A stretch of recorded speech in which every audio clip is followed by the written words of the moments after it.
అమరావతి ప్రాంతం మీద అమరావతి ప్రాంత మహిళల మీద అనుచితమైనటువంటి వ్యాఖ్యలు చేసినటువంటి సీనియర్ జర్నలిస్ట్ కృష్ణరాజు గారిని నిన్న ఆంధ్రప్రదేశ్ పోలీసులు అరెస్ట్ చేశారు. అరెస్ట్ చేసి ఆయన్ని విజయవాడకు తరలించారు. ఈ నేపథ్యంలో ఇప్పటికే ఈ అనుచితమైనటువంటి వ్యాఖ్యలు చేసినటువంటి కేసులో ప్రముఖ సీనియర్ జర్నలిస్ట్ అయినటువంటి కేఎస్ఆర్ గారు ఇప్పుడు రిమాండ్లో ఉన్నటువంటి నేపథ్యంలో ఇప్పుడు కృష్ణరాజు గారు కూడా ఈ కేసులో అరెస్ట్ అయిన నేపథ్యంలో తరువాత అరెస్ట్ ఎవరు జరిగేటువంటి అవకాశం ఉందనేది సర్వత్రా చర్చనీయాంశంగా మారింది. ఈ నేపథ్యంలోనే ఈ అంశం మీద మనం పూర్తి స్థాయిలో విశ్లేషణ చేసుకుందాం. ప్రస్తుతం మనతో పాటు ఉన్నారు ప్రముఖ సామాజికవేత్త, ప్రముఖ రాజకీయ విశ్లేషకులు లింగమనేని శివరాం ప్రసాద్ గారు. వారితో మాట్లాడదాం. సార్ నమస్తే. సార్ నమస్తే. ఈ మురికి వ్యాఖ్యలు చేసినటువంటి కేసులో కృష్ణరాజు గారు నిన్న అరెస్ట్ అయ్యారు. అసలు అమరావతి దేవతల రాజధాని కాదు, అమరావతి వేశ్యల రాజధాని. అమరావతి ప్రాంతంలో వేశ్యలు అలాగే ఎయిడ్స్ పేషెంట్స్ ఎక్కువగా ఉన్నారు అంటూ అనుచితమైనటువంటి వ్యాఖ్యలు చేశారు ఆయన. అవి రెండు తెలుగు రాష్ట్రాల్లో కూడా తీవ్ర దుమారాన్ని రేపాయి. ఆ షోని నిర్వహిస్తున్నటువంటి కేఎస్ఆర్ గారు అరెస్ట్ అయ్యారు. నిన్న కృష్ణరాజు గారు కూడా అరెస్ట్ అయిన నేపథ్యంలో తర్వాత అరెస్ట్ ఎవరిది ఉండేటువంటి అవకాశం ఉందనేది సర్వత్రా చర్చనీయాంశంగా మారింది. ఏంటి సార్ ఈ కేసులో ఏం జరగబోతుందంటారు? అంటే ఒకటే అండి, ముందు ఆ షోలో నేను చూసేది సార్, వాళ్ళు అక్కడ అమరావతి వ్యాఖ్యలు రావాల్సిన అవసరమే లేదు. ఎగ్జాక్ట్లీ దానికి సంబంధమే లేదు. తీసుకొచ్చి అమరావతిని దేవతల రాజధాని అంటున్నాడు చంద్రబాబు నాయుడు గారు. ఏమంటున్నారండి? దేవతల రాజధాని అన్నాడు, దాంట్లో ఉన్న దేవతలు అన్నాడు. తప్పేంటి దాంట్లో? మన రాష్ట్రంలో, మన ప్రాంతంలో, మన ప్రజల్ని దేవతలు అనుకుంటే తప్పేంటి? ఏం తప్పులేదు కదా. అవును. అటువంటప్పుడు ఒకటి ఆయన ఏదైతే కృష్ణరాజు గారు చెప్పాడో, కృష్ణరాజు గారు నాకు కూడా బాగా తెలుసు. ఓకే, న్యాయంగా అసలు అటువంటి వ్యాఖ్యలు చేయాల్సిన అవసరం లేదు, చేసే మనిషి కూడా కాదు. ఓకే, కానీ ఎందుకు చేశాడని నాకు ఇవాళ కూడా అర్థం కావట్లేదు. అవసరం ఏంటి అనేది, దేనికి చేశాడు, ఎందుకు చేశాడు, ఆ విధంగా ఎవరు ప్రొవోక్ చేశారు. ఇక్కడ వచ్చేటప్పటికి ఆయన ఏం చెప్తున్నాడు, ఆంధ్రప్రదేశ్ వెంటనే అమరావతి ఈ రాజధాని ఏంటి, అదేమో పైన దేవతల రాజధాని పైన ఉంటుందని మీరు అన్నట్టు వేసల రాజధాని అన్నాడు. అసలు ఏ బేసిస్ మీద అన్నాడు? దానికి ఒక ఈ మాట అనటానికి ఒక బేస్ ఉండాలి కదా సార్. ఏదైనా ఒక ఆర్గ్యుమెంట్ చేస్తున్నాం, దానికి ఒక డేటా ఉండాలి. దానికి ఏమంటున్నాడు, ఈయన టైమ్స్ ఆఫ్ ఇండియాలోనూ దేంట్లో టైమ్స్ ఆఫ్ ఇండియా దాంట్లో ఎక్కడా కూడా అమరావతి అనే పదం లేదు. అవును, అమరావతిని అనలా, ఈ ప్రాంతాన్ని అనలా. ఈ ఈ ఉమెన్ ట్రాఫికింగ్, ఆ తర్వాత ఈ ఉమెన్ సంబంధించి ఈ విధమైన ప్రాస్టిట్యూషన్ ఇది కానీ కర్ణాటక ఫస్ట్లో ఉంది, సెకండ్ ఆంధ్రప్రదేశ్, థర్డ్ మహారాష్ట్ర, ఇట్లా ఇచ్చాడు. అవును, అది టోటల్ స్టేట్కి సంబంధించింది. అంటే వ్యభిచారానికి సంబంధించింది ఇచ్చారు.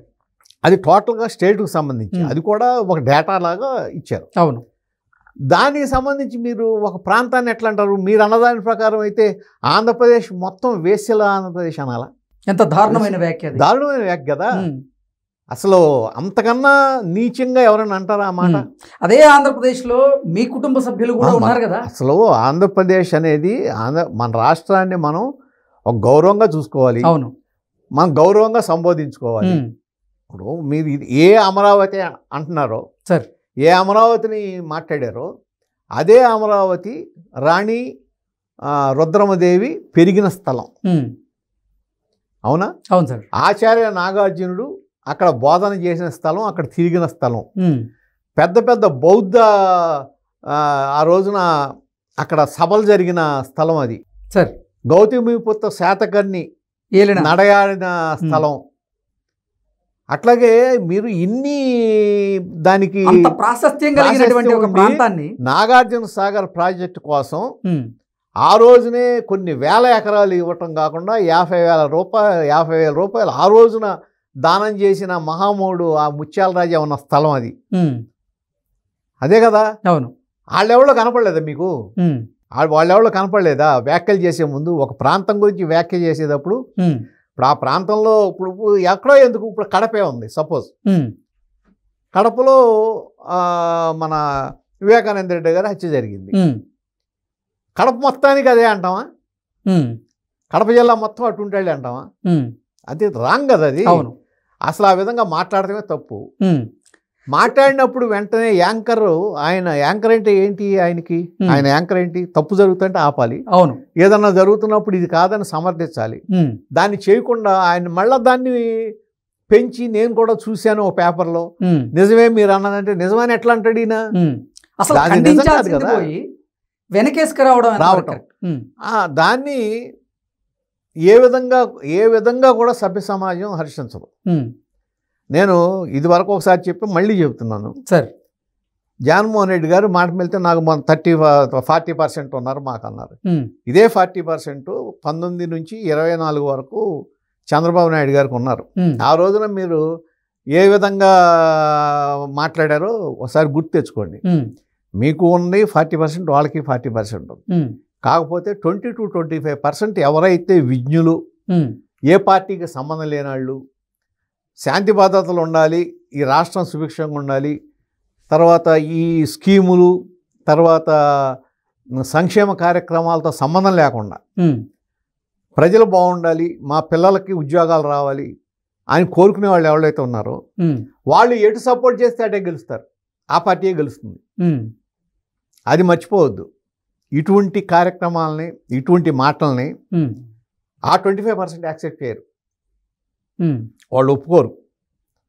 కాబట్టి అసలు ఆ విధంగా వెళ్ళటమే తప్పు, ఆ విధంగా మాట్లాడటం తప్పు.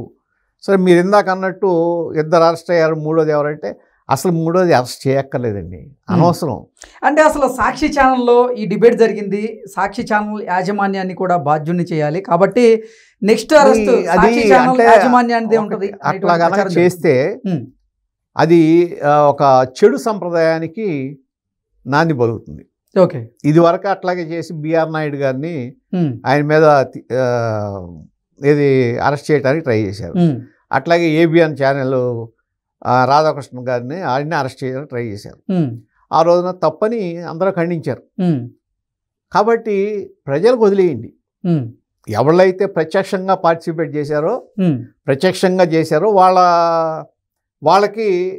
వాళ్ళని మీరు కోర్టుకి తీసుకెళ్తున్నారు, సరే దాని మీద విచారణ జరుగుతుంది, అంతవరకు ఓకే. అంతకు మించి వెళ్ళి దాన్ని అనవసరంగా మళ్ళీ ఇష్యూ చేయటం కన్నా కూడా దాని ఒకవేళ మీకు అవకాశం ఉంటే, ఈ విధమైన విద్వేషపూరితంగా చేస్తున్నారు కాబట్టి లైసెన్స్ రద్దు చేయమని అడగండి. ఓకే, మీరు ట్రాయ్ని ఇది ఉంటుంది కదా, ఈ కంట్రోల్లో చేయటానికి ఉంటాయి కదా, వాళ్ళని అడగండి మీరు. ఓకే, ఇది రద్దు చేయండి, ఇట్లా విద్వేషాలు ప్రచారం చేస్తున్నారు, ఈ విధంగా తప్పుడు ప్రచారాలు చేస్తున్నారు, సో ఈ కార్యక్రమాల మీద వీటి మీద మీరు చర్య తీసుకోండి అని అడగండి, ఎక్స్ప్లెనేషన్ అడగండి. అంతేగాని మనం ఏదో సోషల్ మీడియాలో ఎవరిలో డిమాండ్ చేస్తున్నారు కాబట్టి సోషల్ మీడియా ప్రకారం మనం వెళ్ళక్కర్లా. సోషల్ మీడియాని, పాలిటిక్స్ని సోషల్ మీడియా ఎప్పుడు కూడా గైడ్ చేయకూడదు. ఎగ్జాక్ట్, కొంతవరకే. మీకు విజనరీ లీడరు చంద్రబాబు నాయుడు గారు ఎంతవరకు చర్యలు తీసుకోవాలో అంతవరకే తీసుకుంటాడని నా ఉద్దేశం. ఓకే, అంతకు మించి వెళ్ళాల్సిన పని లేదు. నిన్న కోర్టులో కూడా జడ్జి గారు కామెంట్ చూస్తే ఆయన కూడా వ్యతిరేకంగా కామెంట్ చేశారు. ఎవరిని? ఈ కొమ్మినేని గారిని. మీ బాధ్యత మీరు నెరవేర్చలేదు. ఒక జర్నలిస్ట్ గా మీరు ఏ అంశం మీద మాట్లాడాలి, ఏ అంశం మీద మాట్లాడకూడదు, ఏ అంశాన్ని ఎక్కడ అడ్డుకోవాలి అనేది మీరు తెలుసుకోవాలి కదా. ఈయన ఇంకా ప్రొవోక్ చేశాడు, ఆయన్ని పెంచి ఇంకా మాట్లాడిచ్చాడు. ఒక్కోసారి ఇప్పుడు మీరున్నారు, సపోజ్ నేను నాకున్న పరిధి దాడిపోయి నేను మాడుతున్నాను, మీరు అడ్డుకోవాలి. మీరు లైవ్ ఉన్నప్పుడు ఏంటంటే మీరు దాన్ని కట్ చేయాలి, అది మీ బాధ్యత.